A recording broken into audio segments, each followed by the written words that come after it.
ডাকসু নির্বাচনের আনুষ্ঠানিক প্রচার শুরু আজ। লেভেল প্লেইং ফিল্ড নেই বলছেন প্রায় সব প্রার্থী। পক্ষপাত করছে না প্রশাসন।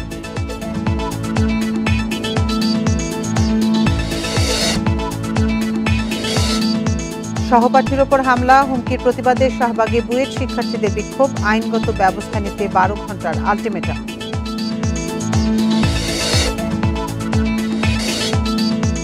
আন্দোলন না থামালে সমন্বয়কদের হত্যার হুমকি দেয়া হয়। ট্রাইব্যুনালে নাহিদের জবানবন্দি। সশস্ত্র সংগ্রামের পরিকল্পনাও ছিল।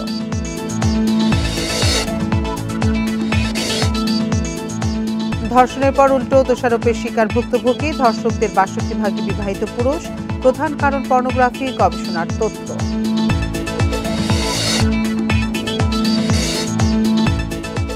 গ্রামেও ছড়িয়েছে ডেঙ্গু। জেলার রোগীর অবস্থা আশঙ্কাজনক বলছেন চিকিৎসকেরা। এডিস নিধনে কেন্দ্রীয় পরিকল্পনার তাগিদ।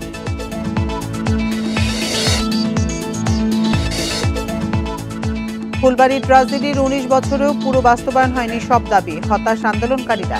সরকারকে দ্রুত ব্যবস্থা নেওয়ার আহ্বান।